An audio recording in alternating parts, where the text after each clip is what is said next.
오늘 이제 말씀은 신명기 30장 15절에서 20절까지 말씀으로 오늘 말씀의 제목은 순간의 선택이 평생을 좌우한다 라는 제목을 같이 은혜를 나누고자 합니다.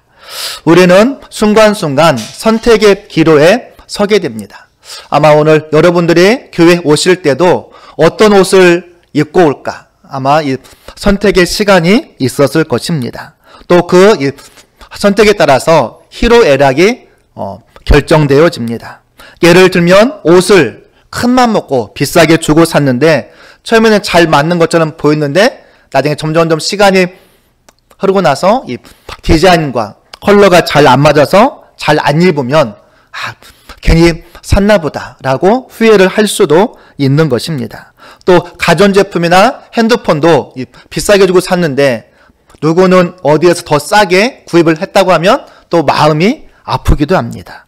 또 큰맘 먹고 좋은 화장품을 샀는데 누구한테는 잘 봤는데 남은 바르면 얼굴에 뭐가 나기 시작하면 그 화장품을 산 것이 또 안타깝기도 하는 것입니다.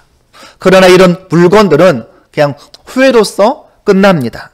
하지만 한 번의 선택이 평생을 좌우하는 것은 우리가 더욱더 신중한 선택을 해야만 하는 것입니다. 그래서 러시아 속담에 보면 전쟁에 나가려면 한 번 기도하고 바다에 나가려면 2번 기도하고 결혼을 하려면 3번 기도해라 라는 이 말이 있습니다.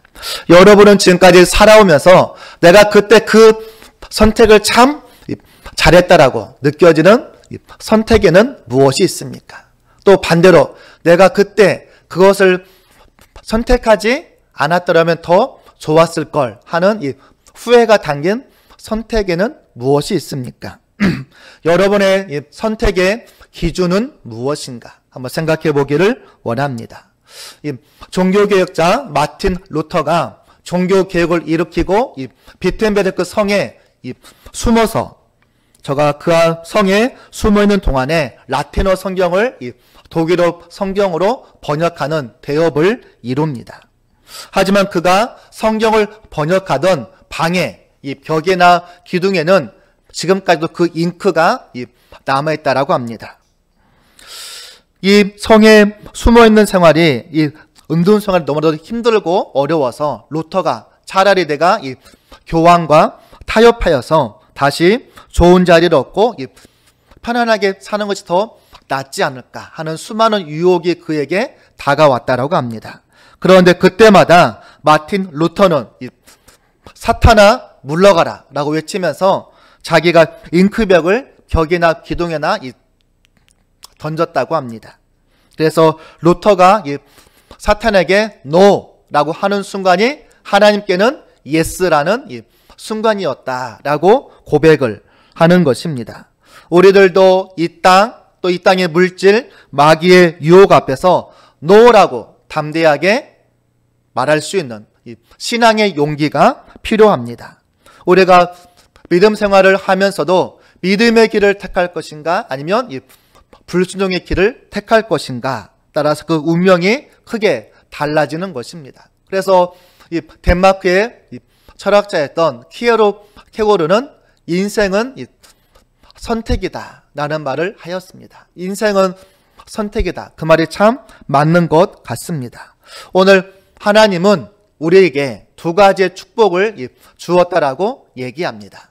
하나의 축복은 과거를 잊어버리는 축복이요.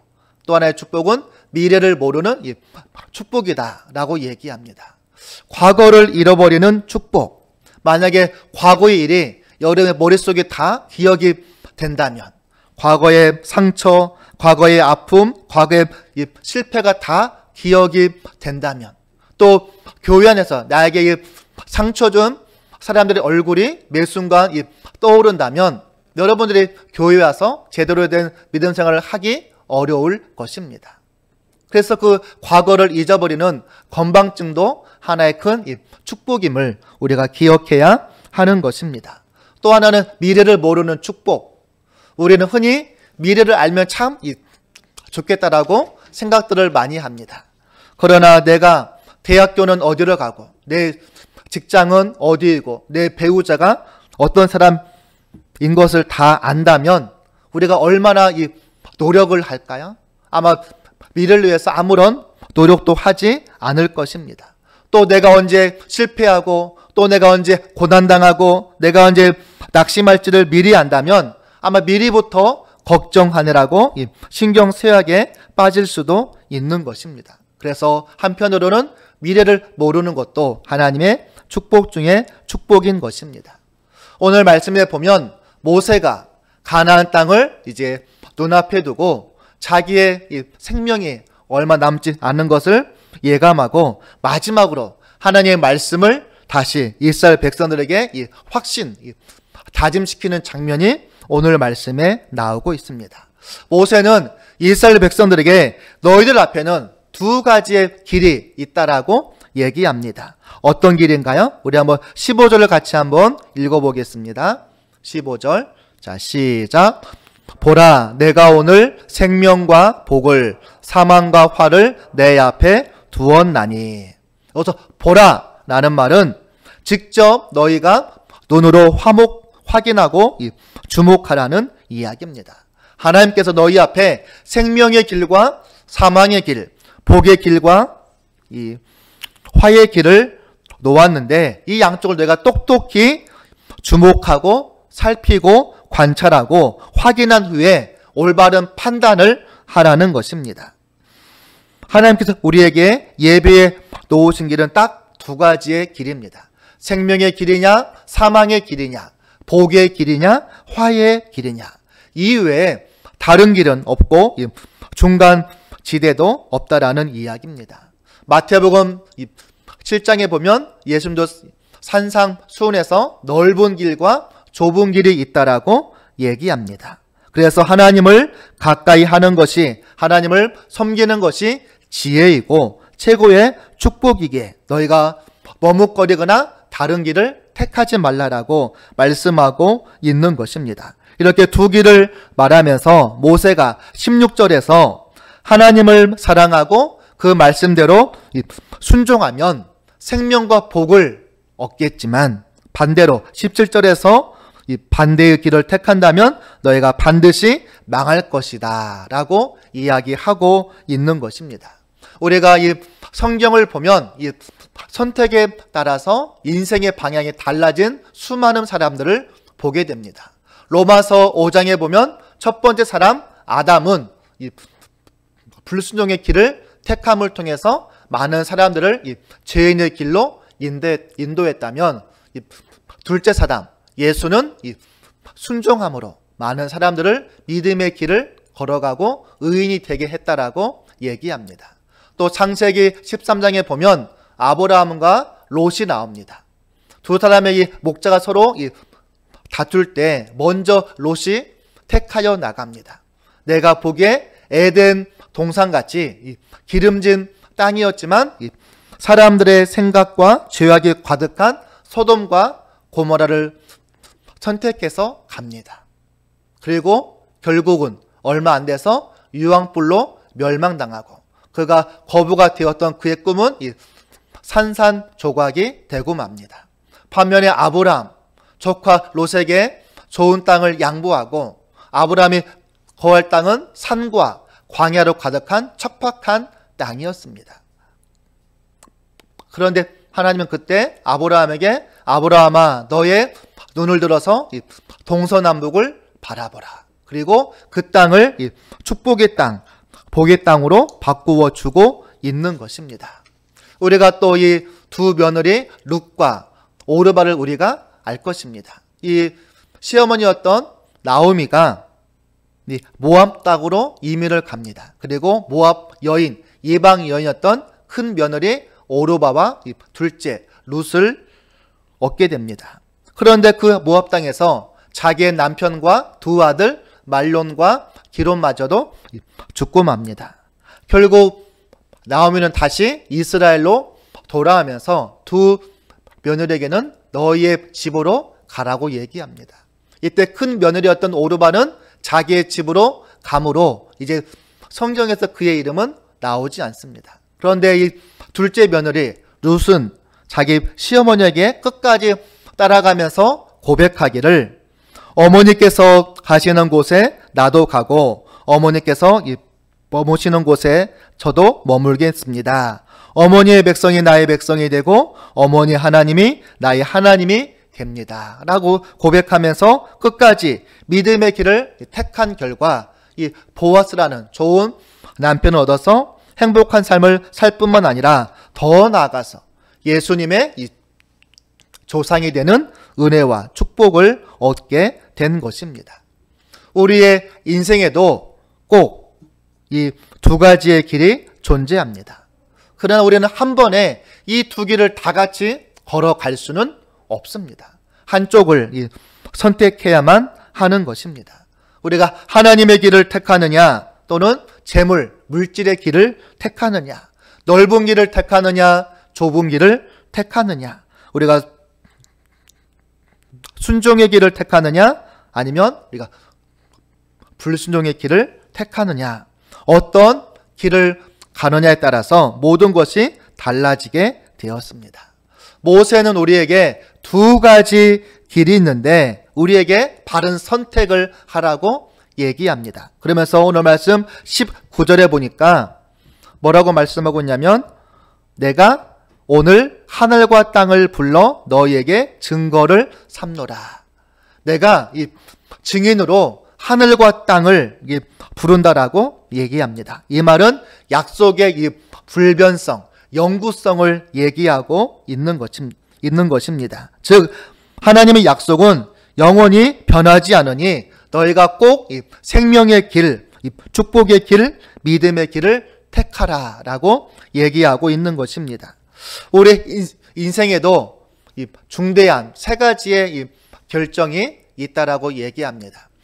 첫 번째로는 이 무엇을 하면서 인생을 살아갈 것인가, 이 직업에 대한 결정입니다. 또 두 번째로는 누구와 평생을 살 것인가, 이 배우자와의 결정입니다. 세 번째로는 영혼을 어떻게 살 것인가, 이 종교에 대한 선택입니다. 모두가 다 중요하지만 이 종교의 결정은 나의 영혼을 결정하는 영원한 운명을 좌우하기에 더욱 중요한 것입니다. 근데 오늘 본문에서 모세는 이스라엘 백성들에게 15절부터 두 가지의 길이 있다고 쭉 얘기하면서 결론적으로 20절에서 핵심을 얘기합니다. 우리 한번 20절 한번 우리 같이 읽어보겠습니다. 자, 시작. 내 하나님 여호와를 사랑하고 그의 말씀을 청종하며 또 그를 의지하라. 그는 내 생명이시요 내 장수이시니 여호와께서 내 조상 아브라함과 이삭과 야곱에게 주리라고 맹세하신 땅에 내가 거주하리라.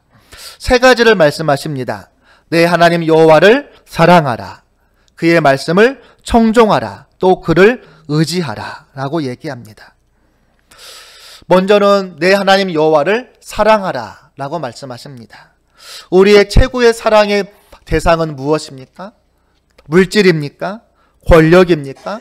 부귀 영화입니까? 근데 하나님은 우리에게 하나님이어야 한다라고 얘기합니다. 마태복음 22장 34절 이하에 보면 한 율법사가 예수를 시험하려고 예수에게 와서 질문합니다. 율법에서 가장 큰 계명이 무엇입니까? 라고 질문합니다. 그러자 예수님이 내 마음을 다하고 목숨을 다하고 뜻을 다하여 주 내 하나님을 사랑하라. 이것이 크고 첫째 되는 계명이요 둘째는 이것이니 내 이웃을 내 몸처럼 사랑하라 라고 말씀하고 있는 것입니다. 즉 바꾸어 말하면 하나님보다 더 우리가 사랑하는 것, 그게 바로 나의 우상이라는 이야기입니다. 이 프랑스의 알버트로 유명한 사람이 두 사람이 있습니다. 한 사람은 알버트 슈바이처, 한 사람은 알버트 카뮈입니다. 알버트 슈바이처는 1952년도에 노벨 평화상을 받고 알버트 카뮈는 이방인이라는 소설로 1957년에 노벨 문학상을 받게 됩니다. 그리고 두 사람 다 똑같이 $100,000의 상금을 받았습니다. 근데 알버트 카미는 이 상금으로 프랑스의 좋은 별장과 좋은 차를 구입해서 타고 다니기 시작합니다. 하지만 그가 몇 년 뒤에 그 차로 자기 별장으로 가다가 이 교통사고로 자기 생을 마감하게 됩니다. 반면에 알버트 슈바이처는 그 돈으로 아프리카의 이 나병 환자들을 위한 병원을 짓기 시작합니다. 그리고 그 병원에서 아프리카 원주민들을 치료하며 복음을 증거하다가 자기의 생을 마감하게 됩니다. 알버트 카미는 어떻게 하면 내게 유익이 되고 내가 평안하고 즐겁고 나를 영화롭게 할까? 그게 카미의 관심사였다면 이 슈바이처는 어떻게 하면 하나님을 내가 사랑할 수 있을까가 그의 관심사였던 것입니다. 오늘 여러분의 관심사는 무엇입니까? 오늘 모세는 먼저 여호와 하나님을 사랑하라 라고 이야기하고 있습니다. 그러면서 두 번째로는 그의 말씀을 청종하라. 하나님은 사람을 창조하신 다음에 선택의 자유의지를 허락하셨습니다. 그런데 첫사람 아담과 하와 때부터 사탄의 유혹에 빠져서 잘못된 선택을 하기 시작합니다. 마귀의 전략은 언제나 우리로 하여금 잘못된 판단, 잘못된 선택을 하도록 우리의 삶을 유혹하는 것입니다.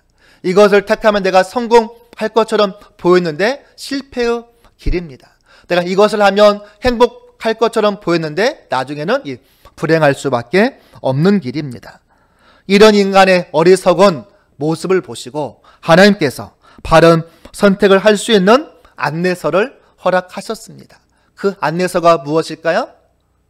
무엇이죠? 바로 이 성경, 하나님의 말씀인 것입니다. 그래서 성경은 바울이 디모데후서 3장 16절에서 모든 성경은 하나님의 감동으로 된 것으로 교훈과 책망과 바르게 함과 의로 교육하기에 유익하니 이는 하나님의 사람으로 온전케 하며 모든 선한 일을 행할 능력을 갖추게 함이라 라고 말씀하고 있습니다. 그래서 이 성경이, 이 말씀이 우리 삶의 이정표가 되고 이 말씀을 읽고 듣고 행하는 자가 복이 있다라고 이야기를 하고 있는 것입니다. 그래서 너희가 이 말씀을 청종하라.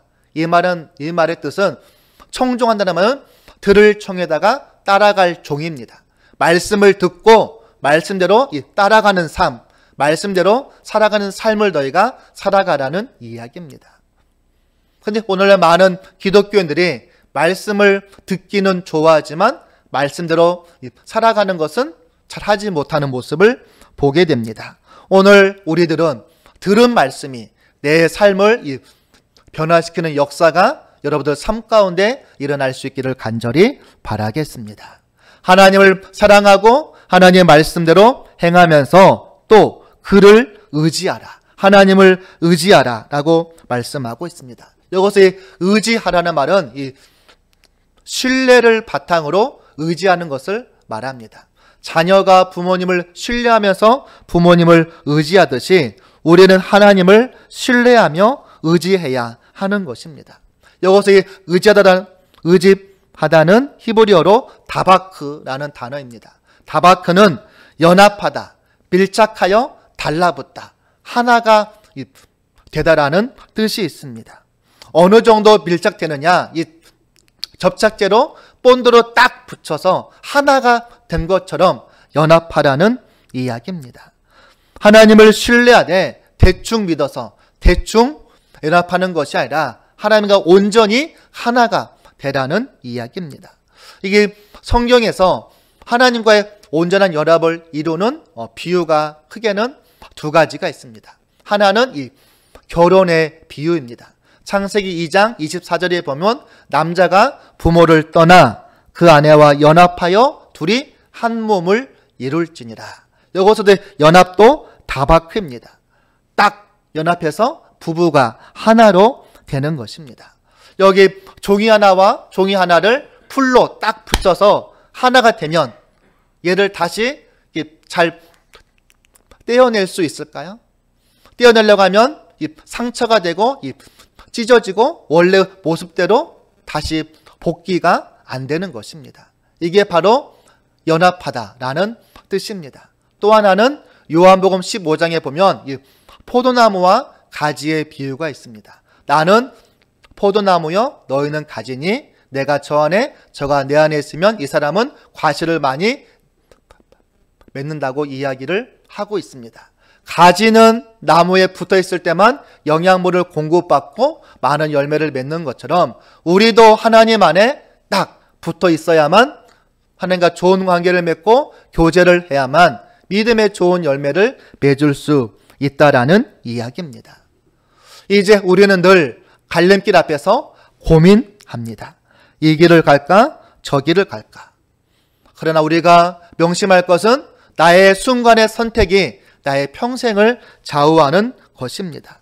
이 중요한 선택을 어떤 사람은 자기의 이 지혜로서 하려고 합니다. 또 자기의 이 경험으로서 하려고 합니다. 그러나 이 성경은 우리에게 뭐라고 말하냐면 고린도전서 2장 13절에 보면 우리가 이것을 말하거니와 사람의 지혜가 가르친 말로 아니하고 오직 성령께서 가르치신 것으로 하니 영적인 일은 영적인 것으로 분별하느니라. 우리는 우리의 지혜와 우리의 생각과 우리의 방법으로 결정하는 것이 아니라 하나님의 지혜로 성령의 이 충만함으로 우리가 영적인 것을 분별하고 판단해야 한다라고 얘기합니다. 이런 성령의 도우심으로 믿음의 길을 택할 때 어떠한 축복이냐면 20절 가운데 이후에 보면 그는 내 생명이시요 내 장수이시니 여호와께서 내 조상 아브라함과 이삭과 야곱에게 주리라고 맹세하신 땅에 내가 거주하리라 라고 얘기합니다. 두 가지의 축복을 얘기합니다. 하나님이 너희의 생명이요 장수 오래 살도록 할 것이요 또 하나는 너희가 약속하신 땅을 얻게 될 것이다 라고 얘기합니다. 이 말씀은 오늘 우리에게도 똑같이 적용이 되는 말씀입니다. 우리가 믿음의 길을 택하고 우리가 하나님을 택할 때 우리가 예수님 안에서 생명과 영생을 얻을 수 있을 것이요 또 하나는 이 천국에 대한 이 소망을 우리가 얻을 수 있을 것이라고 말씀하고 있는 것입니다. 어느 이 유명한 화가에게 어떤 사람이 와서 그림을 그릴 때 가장 어려웠던 것이 무엇이냐고 물어보았습니다. 그러자 화가가 대답하기를 무엇을 그리지 않을까 결정하는 것입니다 라고 얘기합니다. 화가의 눈에는 모든 것이 아름답게 들어오고 모두 그리고 싶은 것입니다. 그러나 내가 그려야 할 것만 그리고 다른 것은 포기해야 그 그림이 명작이 될 수 있다라는 것입니다. 우리의 인생 또한 마찬가지입니다. 우리가 하나님께서 주신 축복을 받기 위해서는 하나님께서 허락하신 것을 먼저 택하고 하나님이 아닌 것은 과감하게 거절하고 포기할 줄 아는 선택을 해야만 한다는 이야기입니다. 여러분의 이 선택은 어떠십니까?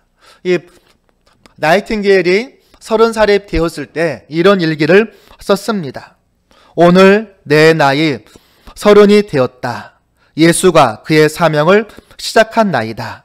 주님, 오늘부터 당신의 부르심에 따라 살겠습니다. 유치했던 생각은 이제 버리고 나를 세상에 태어나게 하신 주님의 목적에 순종하며 살겠습니다. 이후 이 나이팅게일은 헌신적인 간호사가 되어서 그의 명성이 세계에 알려지기 시작하였습니다. 나중에 한 기자가 나이팅게일에게 와서 물어봅니다. 당신의 인생이 성공적인 비결이 될 수 있는 원인이 무엇이냐라고 묻는 기자의 질문에 이 나이팅게일이 말하기를 비결은 하나뿐입니다. 하나님께서 나를 불러주신 그 뜻에 나를 맡기며 사는 것입니다. 나의 결정은, 나의 판단은 오직 하나님의 목적을 발견하는 것입니다. 라고 고백했던 것입니다. 오늘 여러분의 앞에 두 갈래의 길이 있습니다. 바로 생명의 길과 사망의 길, 복의 길과 화의 길, 두 길이 있습니다. 이제 여러분은 선택해야 합니다. 그런데 하나님은 그 선택을 오늘, 지금 하라고 말씀하십니다. 오늘 본문에서도 오늘이라는 단어가 4번이나 나오고 있습니다. 즉 이것을 결정하고 택할 순간은 내일도 아니고 다음 달도 아니고 내년이 아니라 오늘, 지금 이 순간 그 선택을 하라는 것입니다. 현재의 나의 모습은 과거에 내가 선택한 것들의 열매입니다. 미래의 나의 모습은 오늘 내가 선택한 것의 결과라고 볼 수 있습니다. 오늘 내가 선택하는 길이 하나님의 길인지 또 마귀의 길인지, 오늘 내가 선택하는 것이 믿음의 길인지 아니면 불순종의 길인지 생각해 보시기 바랍니다. 어떤 길을 선택하시겠습니까? 오늘 지금 여러분의 선택이 여러분의 미래의 모습을 좌우할 것입니다. 우리가 어리석게 내 지혜와 내 생각과 내 판단으로 결정하지 마시고 하나님께서 주신 지혜와 또 우리 성령의 임하심으로 믿음의 좋은 길을 택함을 통해서 하나님께서 예비하신 축복과 은혜 가운데 거하는 우리 모든 믿음의 식구들이 다 될 수 있기를 간절히 바라겠습니다.